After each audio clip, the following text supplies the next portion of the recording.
주 안에 축복합니다. 예, 오늘 그 주보에는 잊지 말아야 할 예수님의 마지막 기도라고 이렇게 되어 있는데요. 목사님께서 제목을 수정하여 아버지의 영화, 아들의 영화, 성도의 영화라고 하는 제목으로 말씀 전해 주시겠습니다. 샬롬.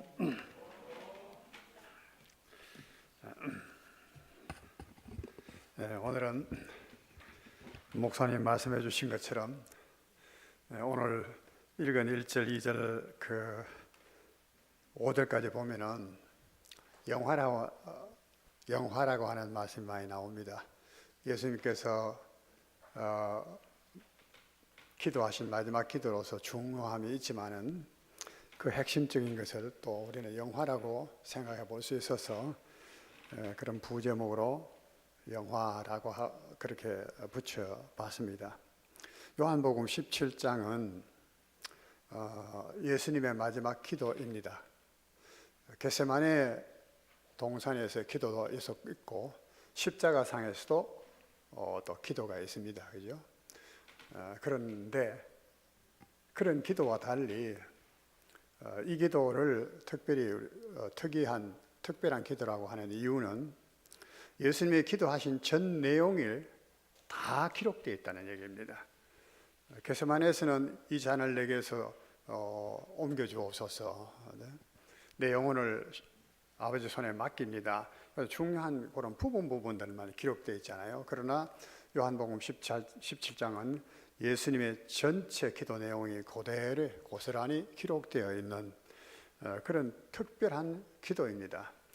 또 모든 제자들이 들을 수 있었습니다. 그래서 기도하는 내용을. 그 말은 모든 제자들이 알아야 될 기도의 내용이었다라고 하는 의미가 있는 것입니다. 그러면은 다 이 전체 내용을 이렇게 기록해 놓지 않았을 것입니다. 그러므로 이 기도는 굉장히 중요하고요. 그럼에도 불구하고 이 기도는 굉장히 심오합니다. 그 깊이가 깊고 이해하기가 참 어렵습니다.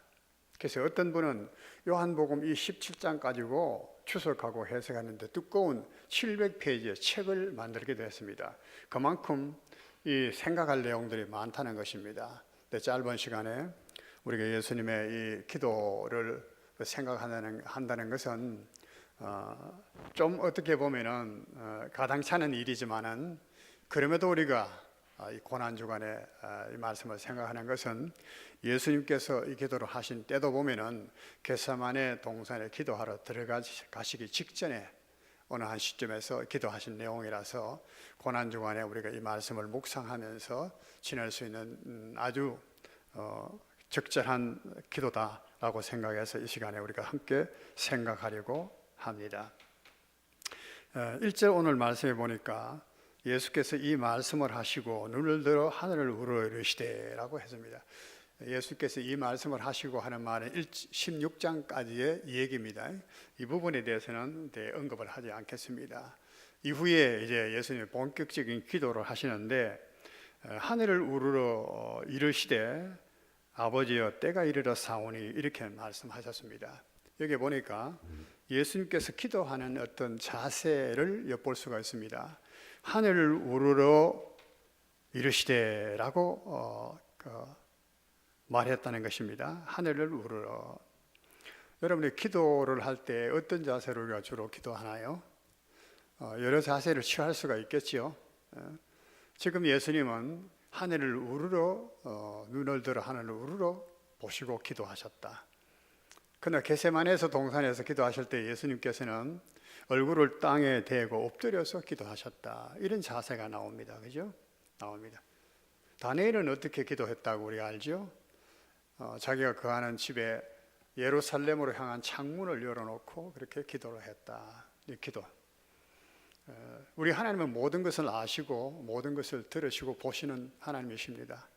그래서 우리가 골방에서 은밀히 기도하셔도 하나님은 다 아시는 것이죠. 그런데도 부르짖어라, 부르짖어 기도해라. 막 부르짖어 기도해요. 하나님이 뭐 귀 먹으셨나? 왜 소리를 지르고 그러냐? 근데 우리가 쉽게 그렇게 말하면 안 된단 말씀이죠. 여기 이런 그 육신적인 어떤 자세는 우리 마음에 대한 태도, 자세를 나타내는 하나의 수단이고 표현이기 때문에 대단히 중요하다고 생각을 합니다. 왜 예수님께서 여기에서는 하늘 들어 눈을 들어 하늘을 우러러 보시고 기도하고 겟세마네 동산에서는 얼굴을 땅에 대고 땅에 엎드려서 기도하셨을까? 깊이 생각하시면은 여러분 그 주님의 마음과 하나님에 대한 그분의 생각, 자세를 우리가 생각할 수가 있습니다. 엘리야는 갈멜산에서 기도할 때 얼굴을 무릎 사이에 끼워 가지고 그렇게 뭐라 할 거예요. 또 어떻게 참 이렇게 참 자세를 취해보려면 어렵습니다. 왜 그런 자세를 취했겠느냐? 대단히 중요한 것입니다. 우리의 마음이 하나님에 대한 어떤 태도를 가지고 있고 또 나 자신을 어떻게 보고 있느냐에 따라서 그 자세가 달라지는 법입니다. 이것은 우리 기도하는 자세뿐만 아니고 우리의 삶의 자세, 예배하는 자세도 마찬가지입니다. 시립바슬을 끌고 교회에 오는 사람하고 의복을 갖추어서 예배하러 오는 사람하고는 분명히 다릅니다. 가난해서 신이 없어서 그렇다면 그 문제는 다르고 그런 경우는 우리가 다른 경우지만은 그렇지 않음에도 말이죠. 우리의 자세, 그래서 하나님 앞에 기도할 때는 참 이 자세가 마음의 자세도 중요한 것이죠. 마음과 뜻과 정성을 다해서 지정의를 다 쏟아서 하나님 앞에 진실된 기도를 해야 돼요. 전도서 5장 2절의 말씀에 보면 아버지 하나님 앞에 함부로 입을 열지 말라. 하나님은 하늘에 계시고 너희는 땅에 있음이라 그랬습니다. 함부로 입을 열지 말라. 어떨 때는 우리가 기도하려고 할 때에 무엇을 기도해야 될지 거짓되고 부패하고 가정된 내가 하나님 앞에 기도하는 모든 것들이 다 따지고 보면 거짓말밖에 안 되는 것 같아. 그래서 입을 못 열어. 입을 열지 않는다고 해서 하나님이 우리 마음을 모르시나? 그렇지 않잖아요. 그렇지 않잖아요.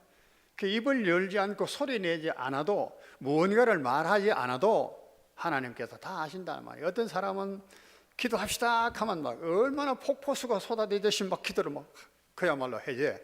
근데 가만히 들어보면 거기에 무슨 진심이 있는가? 내가 하나님 기도하는 그 기도에 내 삶을 바치겠다고 하는 그런 의지가 있는가? 의심이 될 때가 너무 많아요. 공허하게 그냥 많이 말만 하면은 기도하는 걸로 생각하고 많이 기도 잘하는 걸로 착각하는 그런 것들은 다른 사람에게도 오히려 혐오감을 일으킬 때가 많습니다.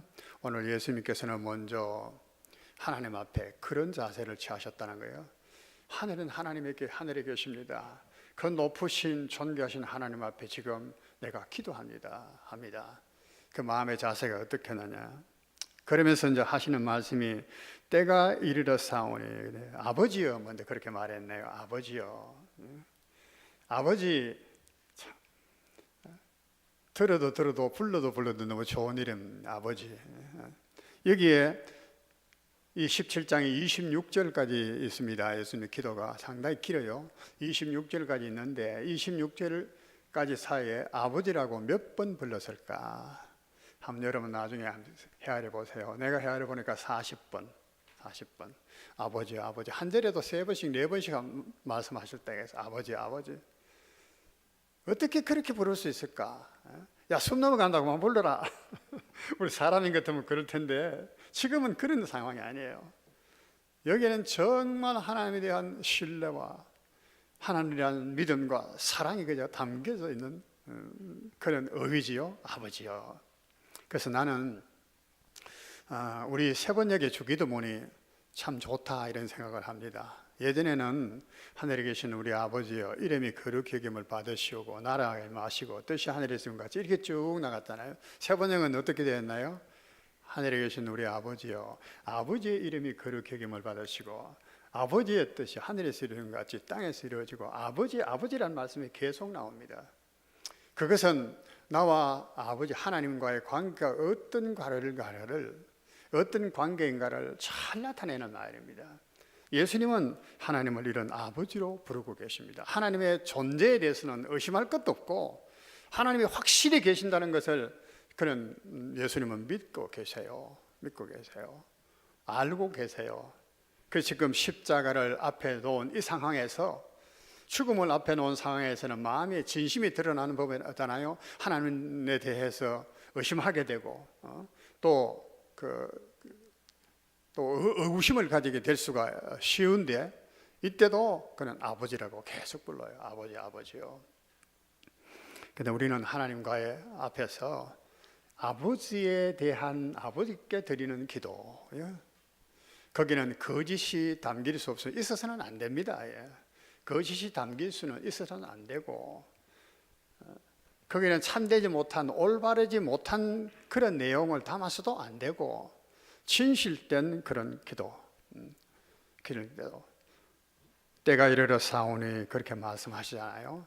아주 위급한 때입니다. 지금 예수님이 십자가를 지금 지고 죽으셔야 되는 때입니다. 때가 이르렀다는 말은 그런 때에 지금 아버지께 기도하는 내용입니다. 우리가 어떤 상황 가운데서도 어떤 큰 일을 앞두면 더욱더욱 하나님 앞에 기도하는 사람이 되어야 된다. 금요일마다 나는 이제 유튜브로 우리 기도해야 하는 모습을 봅니다만, 찬양하는 우리 장집사나 또 이집사가 나와서 찬양 인도하고 기도하는 사람들이 나와서 성도들이 기도하는 모습 보면 너무 행복해요. 너무 행복. 그 때때로 나를 위해서도 기도해 주시고 너무 황송하고 참 고맙고 그렇게 되거든요. 많은 분들이 나와서 그렇게 기도하면 좋겠습니다. 시기가 얼마나 어려운 시대입니까? 때가 이르러 사오니 라고 말합니다. 우리는 뭐 때가 하니까 그냥 스치고 지나가지만은 때에 대한 설교도 우리가 많이 이해를 했습니다. 때라고 하는 것을 말할 때 우리는 크로노스 또는 카이로스라고 하는 헬라 말을 쓴다, 그렇게 말했습니다. 의미가 있는 시간, 의미 없는 시간, 12시간, 하루가 24시간, 의미 없는 시간은 모든 사람이 의미 없는 시간이에요. 그러나 우리의 어떤 사람에게는 굉장히 중요한 시간이 돼요. 오늘 이 시간이, 오늘 하루가 의미 있는 시간, 의미 없는 시간. 의미 있는 시간이라는 것은 하나님을 인식할 때, 거기서 내가 무언가를 해야 될 때를 인식하는 것이 의미 있는 시간이고, 모든 사람이 그냥 보내는 것이 의미 없는 하나의 시간이에요. 때가 이르렀다는 말은, 이 때는 하나님이 다 정하신 것입니다. 때가 돼서 하나님은 일을 하시는 것이 아니고, 사실은 하나님은 때를 다 정해 놓으시고 일을 하신다고요. 우리가 전도서 설교를 할 때 3장 1절에 보면은 이렇게 말씀이 시작합니다. 범사에 기한이 있고 천하 만사에 때가 있나니. 범사라는 모든 일이요, 천하 만사, 해 아래서 이 세상에서 일어나는 모든 일들은 다 기한이 있다. 기한이 있고 때가 있다. 날 때가 있고 죽을 때가 있고, 심을 때가 있고, 심은 것을 뽑을 때가 있고, 웃을 때가 있고, 울 때가 있고, 그렇게 쭉 기록되어 있잖아요. 그런데 우리가 사실 심을 때는 다시 뽑지 않을 줄로 생각하고, 세울 때는 다시 허물어뜨리지 않을 줄로 생각하고, 철저하게 아름답게 최고의 무슨 그런 공을 들여서 이제 뭐든지 세우지만은, 근데 그것을 허물 때가 있어요. 허물려고 하면 굉장히 힘들어요. 튼튼하게 지어놓으면 더 힘들어요. 그런데 그것을 하나님께서 하신다는 말이에요. 미래의 일은 잘 몰라요. 그래서 우리 인생이 때를 모르니까, 내가 내일 코로나 걸려 죽을지, 내 사업이 망할지, 우리 자녀가 어떻게 불의의 사고를 당할지, 미래 내일 일을 모르니까 굉장히 불안하고 두려워하고 자유하지 못하고 안식하지 못하고 그렇잖아요. 그렇죠? 지금은 괜찮아. 돌아서면 그만 울게 될지 모르니까 내일에 대한 불안이 두렵습니다. 그러나 이 말씀 속에는 때가 되어서 이르렀사오니, 하나님이 때를 다 저장하시고 시간만 저장하신 게 아니고 그 시간에 있어야 일어나야 될 일들을 하나님 다 저장하신다는 말씀이지요. 이 하나님을 우리가 아버지로 진실로 믿고 있으면은 내일 염려는 다 아버지께 맡긴다. 선하신 아버지, 좋으신 하나님, 그분께서 다 합력해서 좋게 이루실 줄로 알고 우리는 자유할 수가 있는 겁니다. 사는 성도님, 이렇게 아버지 안에서 자유할 수 있기를 축원합니다. 내일 일 여러분 머리털 하나도 희고 검게 할 수 없습니다. 그러나 하나님께서 오늘 때를 정하신다고 했죠. 천하만사 하늘 아래의 모든 일들이 다 때와 기한이 있다. 그건 하나님께 있다 그 말씀이죠. 하나님께서 하시는 일은 우리를 향해서 절대 악한 일, 괴롭고 힘든 일이 아닙니다. 복되게 하시는 일입니다. 예수님은 그 하나님을 바라보는 겁니다. 아버지여, 때가 이르렀사오니, 때가 이르렀습니다. 아들을 영화롭게 하사 아들로 아버지를 영화롭게 하시옵소서. 여기 이제 이 기도는 보면 예수님 자신을 위해서 기도하는 겁니다. 아들을 영화롭게 해달라는 것이죠. 영화롭게. 우리가 이 17장의 기도문을 보면은 먼저는 예수님 자신을 위해서 기도하는 내용이 오늘 읽은 8절까지 이어집니다. 그 다음 9절 이하에는 하나님께서 예수님께 다스리라고 맡겨주신 성도들, 제자들과 우리들을 위해서, 오늘 시대를 살아가는 우리들을 위해서 기도하신 내용입니다. 그렇게 나누어져 있어요. 근데 이 예수님 자신을 위한 기도도 보면은 진정 예수님 자신만을 위한 것이 아님을 알 수 있습니다. 아버지여, 아들을 영화롭게 하사, 지금도 아들을 영화롭게 하사. 이 말씀도 굉장히 중요하거든요. 하나님께서 아들을 영화롭게 하신 것은 창세전부터 해서요. 5절에 보면 창세전에 아버지와 함께 이 영화를 가지고 있었다는 겁니다. 그런데 이 영화는 계속 되어지는 거예요. 지금도 아들을 영화롭게 하사, 지금도 아들을 영화롭게 하사. 그렇게 말씀하시잖아요. 그래서 어떻게 됩니까? 아들로 아버지를 영화롭게 하옵소서. 보니까 자기를 위한 기도인 것 같은데 마지막은 보니까 아들이 아버지를 영화롭게 할 수 있도록 아들을 영화롭게 해주시옵소서, 그 말이거든요. 이게 결코 자기를 위한 기도라고 말할 수 없는 것이 되어버린 거예요. 그렇죠? 그래서 하나님의 이 영화롭게 한다는 말은 하나님 자신만이 아니고 아들만이 아니고 아들에게 맡겨주신 모든 사람들, 우리 성도들을 위한 그런 기도다, 영화다. 그래서 여기 영화라는, 영화롭게 하는 말이 계속 나오는 것입니다.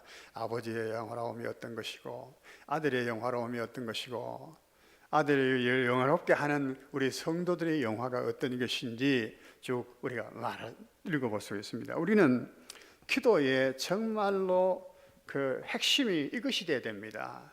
나를 위해서 기도하지요. 그렇지만 그 궁극은 아버지가 영화롭게 되셔야 됩니다. 여기 영화롭다라고 하는 말은 독사라는 말인데 이것은 영광스럽다 그런 뜻, 영광과 같은 말입니다. 영화롭게 그렇게 오늘 여기에서는 그렇게 번역했습니다. 하나님의 영광 돌리라, 하나님의 영광스럽게, 그런 말과 동일합니다. 영광이라는 의미가 무엇인가? 그것까지 또 설명을 못 하겠습니다. 하나님의 되심을 드러내는 것, 거룩, 이런 하나님이 하나님 되심을 드러내는 것. 풀의 영광도 있고 꽃의 영광도 있고 해와 달의 영광이 있고 별들의 각각 영광이 있다. 성경에 그런 말씀했죠. 그것들이 다 다르단 말이죠. 풀은 풀 나름대로의 영광이 있는 겁니다. 우리가 아무나 짓밟는다고 해서 아무 쓸모없는 그런 것이 아니에요. 풀은 풀대로 아름다움이 있어요. 꽃은 그 꽃대로의 아름다움이 있듯이 우리 사람에게도 각각의 남자와 여자의 또 아름다움이 있듯이 하나님에게도 하나님의 영광이 있는 것입니다.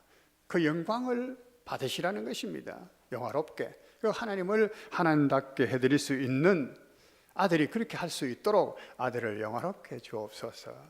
아들을 영화롭게 한다는 것이 뭘까요? 핵심적으로 말하면 내가 이제 십자가를 져야 됩니다. 십자가를 져야 됩니다. 내가 십자가를 지지 못하면은 하나님의 뜻을 이루지를 못하고 하나님이 내게 하라고 하는 일을 내가 하지 못하고 하나님의 영광을 받으시지 못합니다. 그러니까 아들이 십자가를 칠 수 있도록 붙들어 주시옵소서. 그 기도거든요. 그 십자가를 지는 영화예요. 여기는 내가 십자가를 칠 수 있도록 영화롭게 해 주시옵소서, 그 말씀입니다. 자, 여기에서 우리는 하나님의 영화라고 하는 것이 무엇인지를 또 더 자세히 생각해 볼 필요가 있겠습니다만은 대략적인 것만 말씀을 드리면 하나님께서는 아들에게 영광을 주십니다. 십자가를 지시도록. 십자가를만 지시도록 하는 것이 아닙니다. 아버지께서 그 아들에게 주셔서 영생을 주시게 하도록 다스리는 권세를 주셨다고 2절에 말씀했습니다. 아버지가 아들에게 주신 권세, 영광입니다. 영화입니다. 아버지께서 아들에게 주신 모든 사람들에게 영생을 주게 하시려고 만민을 다스리는 권세를 아들에게 주셨음이로소이다. 이것이 하나님이 아들 예수님께 주신 영화예요. 하나님께서는 예수님께 하나님의 크신 하나님의 사람들을 다 맡겨줬어요.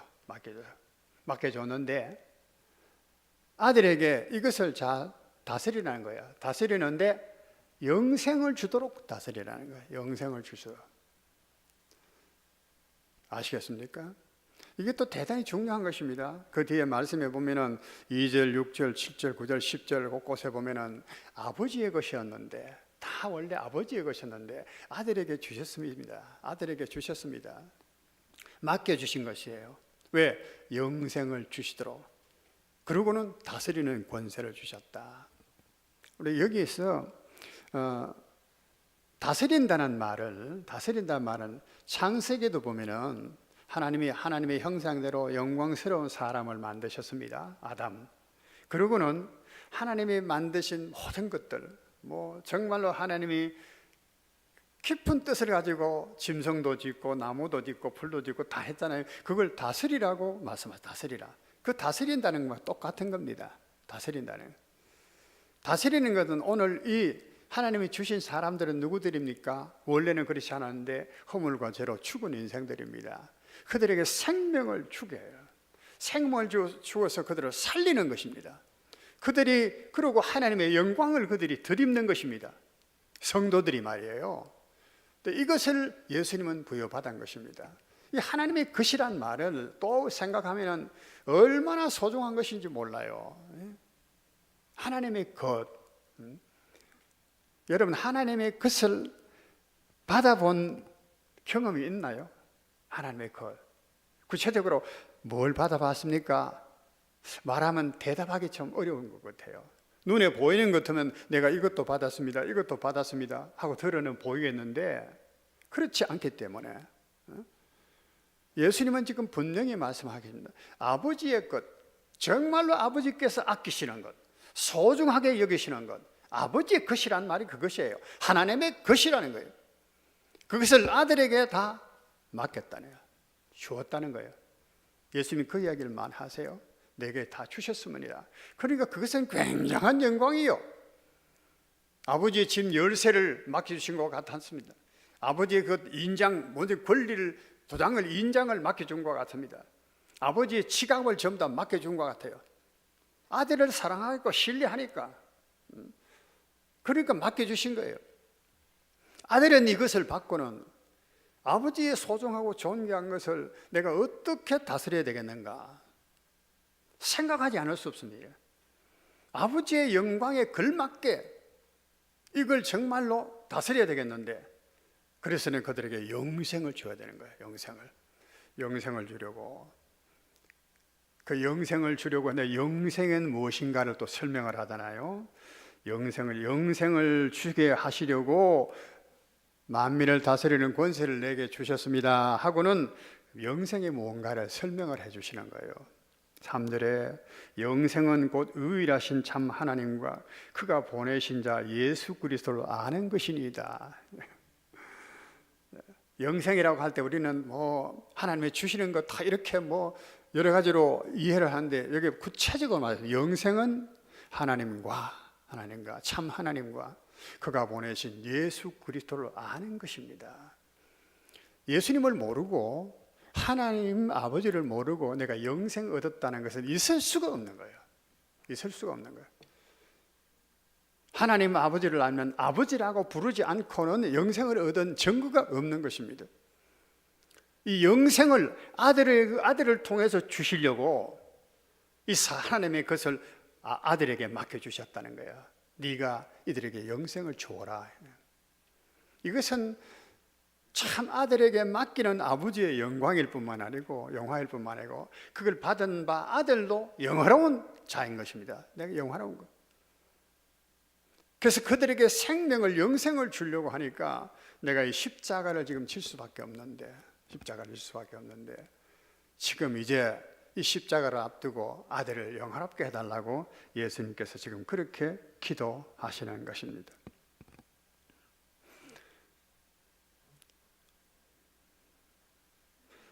원래 하나님께서는 아담에게 그런 그 영광을 주셨잖아요. 다스리라, 그런 뜻입니다. 지배하라, 뭐 정복하라 하니까 뭐 폭군이 무슨 나라를 정복하듯이 그런 걸 말하는 것이 아니에요. 생명을 주고 그것들이 본래의 영광을 찾고 하나님께 영화가 되도록 그렇게 그들을 돌보라는 거. 이게 다스림의 뜻이에요. 우리 교회를 다스리는 7이라고 하잖아요. 교회를 목사님, 장로님이 구성이 돼서 당회가 구성돼서 7위 회라고 합니다. 교회는 성도를 다스리는 겁니다. 책벌하는 것만이 문제가 아니고 그들이 정말로 하나님의 영화를 누리도록, 영화를 나타낼 수 있도록 그렇게 돌보는 것이 다스림인 거예요. 다스림. 국가의 대통령도 마찬가지고 왕도 마찬가지고 하나님께로부터 그런 권한을 부여받았는데 독점만 하고 있어. 자기 행세만, 권리만 주장하는 거예요. 그래서 타락한 것입니다. 타락.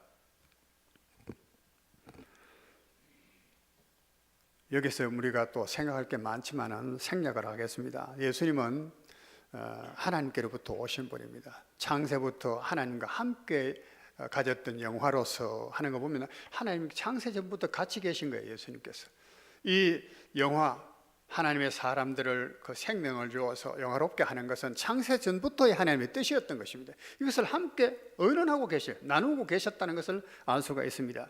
임기응변으로 하나님 결정하신 사건이 아니에요. 우리를 구원하시고 생명을 주시는 것은 창세 전부터 하나님의 영화였고 예수 그리스도 아들의 영화였던 것입니다.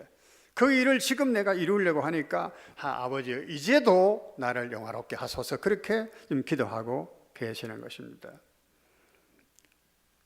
아버지의 목적은 그렇습니다. 아들을 영화롭게 하는데 그 아들이 하나님께 주신 모든 죽은 허물과 죄로 죽은 것들을 다시 살려 생명을 주고 영생을 주고 아버지의 영화로움을 누릴 수 있도록 해주는 것이 아들의 영화고, 그 아들의 영화로움을 통해서 하나님은 또 만 백성의 자기 소유를 다시 살림을 받아서 하나님의 영화로움이 되는 것이다. 이 영화가 다 얽혀 있어요. 예수님의 삶은 바로 하나님의 영화를 위한, 영광을 위하여 삶이요, 그죠? 하나님을 영화롭게 위한 그런 삶이고 죽음인 것입니다. 그래서 예수님께서는 이 하나님께서 주신 사람들을 살리는데, 살리기 위해서는 하나님과 예수님을 알아야 되잖아요. 알아야 돼요.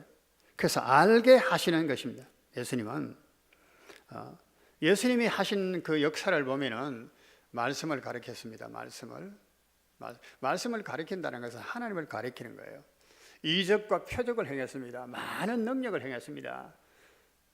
문둥병을 일으키고 간질병도 일으키고 귀신도 쫓아내고 죽은 자를 살리고, 사람들이 그를 통해서 뭘 봅니까? 예수님을 물론 보지만은 이것은 사람이 할 수 있는 일이 아니다. 제가 하나님의 아들이 아니냐. 그래서 하나님을 보고 하나님께 영광을 돌렸다 그랬잖아요. 사람들이 그를 보면서 하나님을 알아갔고 예수님을 알아간 거예요. 하나님이 이렇게 말씀으로서 하나님을 알게 하시고 예수님을 가르쳤습니다. 알게 해주셨습니다. 또 표적과 기사로서 이렇게 하나님을 알게 하시고 예수님을 알게 해주셨습니다. 그럼에도 불구하고 정말로 궁극적으로 하나님과 예수님을 가장 잘 나타낼 수 있는 것이 바로 십자가입니다. 십자가. 사람들이 예수님께서 이런 일을 행했을 때도 불구하고 당신이 하나님께서 오신 표적을 보여달라, 도대체 당신이 뭐야 누군지 모르겠다, 하나님께로 와서 표적을 보여라, 뭐 자꾸 그러잖아요. 그 예수님이 하신 말씀이 뭐지요? 너희가 많은 표적을 구하는데 내가 보여줄 수 있는 표적이 딱 한 가지가 있다, 그렇게 말씀하셨어요. 그것이 무엇입니까? 요나의 표적. 요나가 물고기 뱃속에서 3일을 있었던 것처럼 인자도 죽음에 3일 동안 있으리라. 예수님의 죽으시고 부활하시는 바로 십자가의 이 얘기를 하신 겁니다. 십자가는 예수님께 보여주실 수 있는 최후의 정말로 완전한 그런 표적이고 그런 말씀이다. 이해를 하시겠습니까? 십자가. 왜 그러냐? 왜 그러냐? 십자가에는 하나님이 그대로 드러납니다. 하나님이 무엇이 드러납니까? 하나님의 거룩한 공의가 드러납니다. 이 공의라 하는 말은 또 어려운데 쉽게 말하면 공의, 옳고 그런 것에 대한 판단, 심판이 드러난단 말이에요. 죄 지은 자는 반드시 죽는다.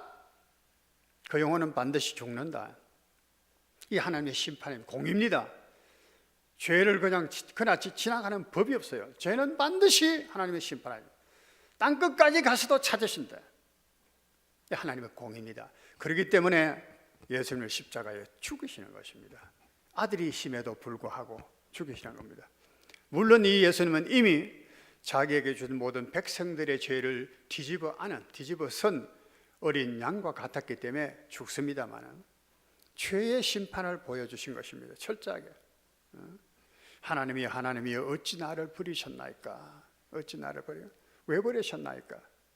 거기에는 아버지라고 부르지 않았습니다. 예수님께서 하나님이라고. 하나님은 공의의 하나님, 심판의 하나님, 죄에 대해서 눈 감으실 수 없는, 타협하실 수 없는 하나님입니다. 그래서 아들을 십자가에 못 박히신. 봐라, 죄는 내 아들이라도 죽는다. 철저하게 죄는 죽음입니다. 죄의 삭은 사망입니다. 근데 한편으로는 뭡니까? 하나님의 사랑과 자비입니다. 그 십자가는 다 하나님의 모습이, 두 모습이 그대로 드러나요. 그러면서 하나님의 아들을 대신 죽이시는 것입니다. 이 아들은 지금 죄가 없으신 분이에요. 아버지여, 아들을 영화롭게 하셨어. 예수님은 그렇기 때문에 이것을 억지로 하시지 않았습니다. 십자가 지는 것을 고통이라든가 무슨 이런 것으로 말하지 않았어요. 영화롭게 하시옵소서. 아들을 영화롭게 하는 것으로 예수님은 이해를 하고 있단 말씀이죠. 그렇죠? 이 고통, 이 저주를 이렇게 말하지 않았어요. 아버지께서 하시는 그 영화로운 일이라고 생각했어요. 아버지를 일을 위해서 자기가 죽는 것입니다. 이것은 굉장히 자발적이고 자원해서 하시는 일이에요. 만약에 예수님이 자원하시지 않고 자발적으로 하시지 않았는데 아들을 십자가에 못 박았다면 하나님은 살인자가 되는 겁니다. 아들을 죽이는. 절대 하나님은 그렇게 하지 않았습니다. 예수님 스스로가 하나님의 것들을 허물과 죄로 죽었던 이들을 살리려고 하시는 하나님의 그 사랑을 아시고 자신이 되신 그것을 감당하시는 겁니다. 그래서 아들을 영화롭게 하시옵소서. 예수님이 그렇게 해서 죽으신 거예요. 하나님이 독생자를 죽이시는 것을 보고 사람들이 무엇을 오는가? 하나님께서 우리를 얼마나 사랑하시기에 독생자 아들을 저렇게 십자가에 우리를 위한 대속물로 내어주셨는가를 알게 되는 것입니다. 그래서 십자가는 거룩하신 하나님을 그대로 나타내는 것이고 그 아들의 그 사랑과 인자하심을 그대로 나타내는 최고의 모습이 십자가. 십자가. 이해하시겠습니까? 십자가는 그런 것이에요. 십자가는 하나님을 가장 잘 보여주시는 거예요. 십자가는 그 아들의 하나님에 대한 사랑, 하나님의 또한 사랑, 그것을 그대로 보여주시는 가장 완전한 그런 예표요, 그런 상징이요, 그런 확증이 되는 것입니다. 그래서 예수님께서는 이 십자가를 앞두시고 아버지여 아들을 영화롭게 해주옵소서. 그렇게 죽는 것을 예수님은 굉장히 영화로 생각하셨어요. 영화로. 여러분, 우리의 삶은 어떻습니까? 오늘 예수님께서 하나님께 대한 그런 믿음과 사랑과 신뢰 모습, 그리고 아버지의 영광을 부여받은 그 아버지의 영광을 실현시키려고 하는 그것을 영화로 여기시고 십자가를 받으시는 그 예수님의 모습을 오늘 우리는 어떻게 이해해야 합니까? 이것이 우리 고난주간에 우리가 생각해야 될 것입니다. 우리는 첫째로 예수님께서 하나님에 대한 확신, 우리는 이 예수님이 믿은 하나님을 우리가 동일하게 믿고 있잖아요. 하나님이 계신가 안 계신가 그따위 의심들을 다 날려버려야 돼요. 예수님이 지금 십자가를 지시는 그 순간에도 하나님에 대한 신뢰를 버리지 않았어요. 아니, 십자가에서 운명하실 때도 버리지 않았어요. 아버지여, 내 영혼을 아버지 손에 부탁합니다. 끝까지 하나님에 대해서 믿었습니다. 우리는 하나님의 존재에 대해서 의심하면 안 돼요. 이 아들이 아버지를 알게 하겠나이다 지금 했잖아요. 아들이 아버지를 알게 했잖아요. 그리고 아들 자신도 더불어서 알려주셨잖아요. 우리가 의심될 때는 십자가를 바라보라는 거예요. 예수님을 바라보라는 거예요. 그 아들 독생자까지 우리에게 아낌없이 주시니가 어찌 그와 함께 우리에게 좋은 것을 주시지 않겠느냐. 우리 하나님은 내일에 대한 불안, 두려움 여러분 가지지 마십시오. 믿지 않는 자와 두려워하는 자들은 하나님의 나라에 들어가지 못한다고 요한계시록에 말해서요. 그게 나는 믿지 않는 자는 이해가 되는데 두려워하는 자가 들어가지 못한다. 음행하는 자, 뭐 이런 거, 악을 행하는 자, 악행자 이런 것들은 다 이해가 되는데 두려워하는 자가 못 들어간다는 말에 내가 굉장히 의심스러워서요. 무슨 뜻인가? 하나님을 못 믿으면 두려움이 와요. 항상. 예? 하나님을 안 믿으면 두려워요. 안 믿으니까 그거 하나님 나라에 들어갈 수 없는 건 너무나 당연한 사실이죠. 그것을 요한계시록에 말씀하신 것입니다. 우리는 예수님을 바라봅니다. 예수님이 알려주신 그 하나님을 우리가 안다. 우리가 믿습니다. 그러면 우리는 두려워하지 않아야 됩니다. 두려워하지. 그 하나님을 우리가 아버지로 불러야 한다 그 말이에요. 아버지로 불러. 예수님은 하나님의 그 영화가 맡겨주신 자기에게 주신 그 영화가 진짜 영화인 줄 알았어요. 십자가에 죽으시는 그것이 그야말로 그 고통이고 아픔이고 슬픔이고 그렇지만은 예수님은 그것을 고통, 아픔, 슬픔 말하지 않았습니다. 영화라고 생각합니다. 아들을 영화롭게 하옵소서. 우리는 하나님께서 우리에게 때때로 고난과 시험을 주시는 것을 원망하고 불평하고 또는 낙심하기는 않습니까? 하나님이 내게 시험을 주시니 감사합니다. 야고보서의 말씀처럼 베드로 사도의 권고처럼 내가 여러 가지 시험을 만나가도 온전히 어떻게 하라고요? 기쁘게 여기라. 그렇게 우리가 생각합니까? 아버지 하나님께서 모든 것을 하시고 아버지 하나님께서 내게 지어주신 짐이라면 십자가도 나의 영화다. 영화다. 그걸 믿을 수 있어야 됩니다. 아버지께서 내게 주시면 영화다.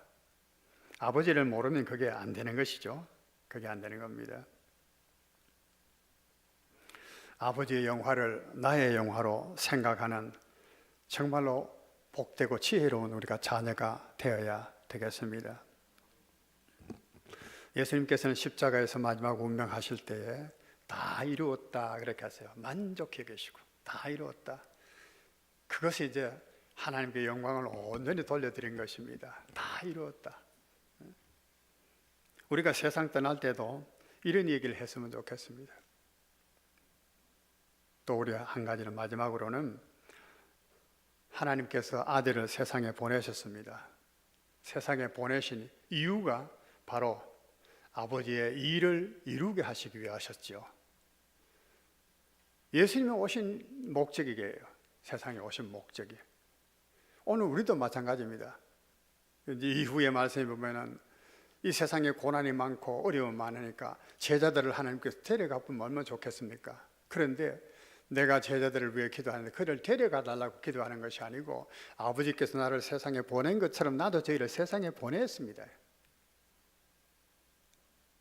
우리를 데려가시지 않고 세상에 보내셨어. 이거는 우리에게 사명이 주어졌다는 거예요.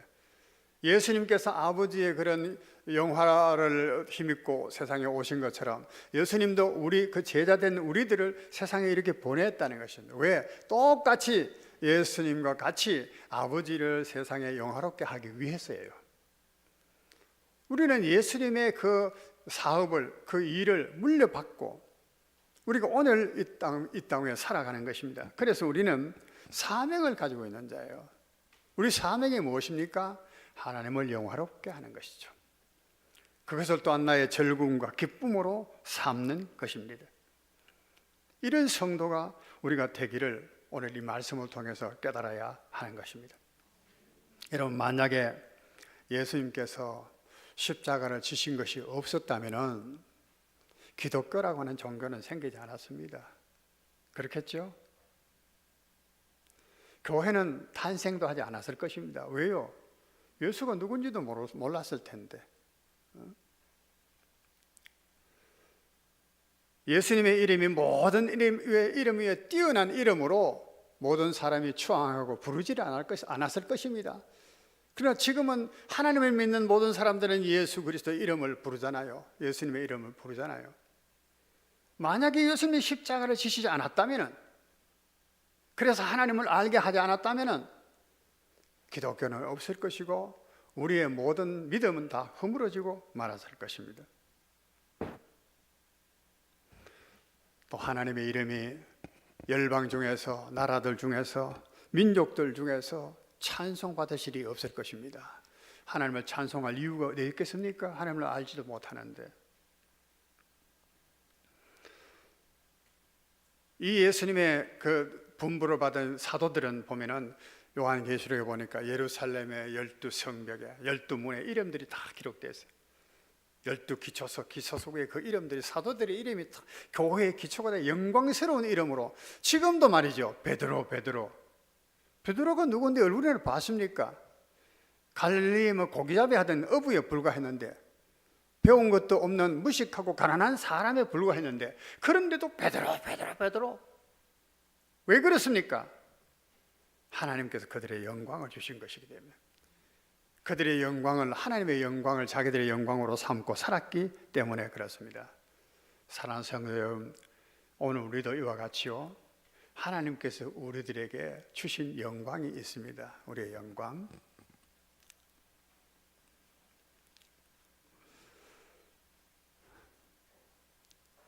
아버지의 영광이 있습니다. 아버지의 영광. 자식에게 줘야 될 영광이 있어요. 오늘 아버지 하나님께서 아들 예수님께 주신 것 같은 영광. 아들은 아버지를 영광스럽게 해야 될 그것이 영광이 있습니다. 그 피차 영광으로 삼아야 돼요. 그 영광이 깨지면 아무것도 아니에요. 사랑과 신뢰가 없이는 불가능하죠. 남편은 영광이 있습니다. 아내를 영화롭게 해야 되는 겁니다. 아내는 남편을 영화롭게 해야 돼요. 그것이 아내의 영광입니다. 목사와 장로, 집사, 영광이 있습니다. 하나님께서 주신 성도들을 잘 돌보는 것입니다. 잘 다스리는 것입니다. 그들이 하나님의 영광이 되도록 양육하는 것이 그들의 영광입니다. 잠언서 32장에 보면은 현숙한 여인에 대한 이야기가 나옵니다. 고운 것도 거짓되고 아름다운 것도 헛되나 오직 여호와를 경외하는 여인은 칭찬을 받으리라. 이 여인은, 칭찬받는 여인은 어떤 여인인가? 부지런하고 자비한 마음이 있고, 그 다음에 모든 사람을 돌보고, 그러니까 남편도 아내를 칭찬하고, 자식도 어머니에게 감사하고, 길거리에 나가도 모든 사람들이 그 남편을 막 자랑하고, 이것이 현숙한 여인이라는 거예요. 현숙한 여인. 이 여인은 왜 그렇습니까? 여호와를 경외하기 때문에. 그런 일들 하는 모든 일들이 하나님을 영화롭게 하기 위한 의미, 목적으로서 내 남편을 돌보고 자식을 돌보고 내 집의 사람들을 돌봤기 때문에 그런 현숙한 여인이라는 이름을 얻었다는 것입니다. 오늘 우리의 영광은 다른 데 있는 것이 아닙니다. 내가 무엇을 세상에 출세하고 영광을 얻고 돈을 많이 벌고 그래서 영광하는 그것은 썩어지는 것입니다. 하나님을 영화롭게 했을 때에 우리의 이름이 빛난다는 것, 우리의 영광이 영원하다는 것을 오늘 말씀에서 우리가 기억하고, 아버지여 나를 영화롭게 하옵소서, 이때에 나를 영화롭게 하옵소서, 예수님께서 가르쳐 주시고 기억하게 하신 이 기도를 마음에 새기고 사는 우리 성도들 되기를 축원을 드립니다. 네, 기도드리겠습니다. 하나님 아버지, 우리에게는 아버지라고 부를 수 있는 영광스러운 하나님의 계심을 감사합니다. 그가 보내주신 예수 그리스도 우리 구속자가 계심을 감사합니다. 이래서 우리는 하나님을 더 잘 알고 우리가 하나님의 영화가 어떤 것인지를 깨닫고 내가 누구인지를 알고 오늘 이때를 어떻게 살아야 될지를 우리가 알게 됩니다. 이 지혜들을 사랑하는 성도들에게 주사 예수님처럼 이 고난조간을 통해서 다시 한번 주님 앞에 새로운 존재로 발돋움할 수 있도록 은혜 내려 주시옵소서. 예수님 귀하신 이름으로 기도드립니다. 아멘.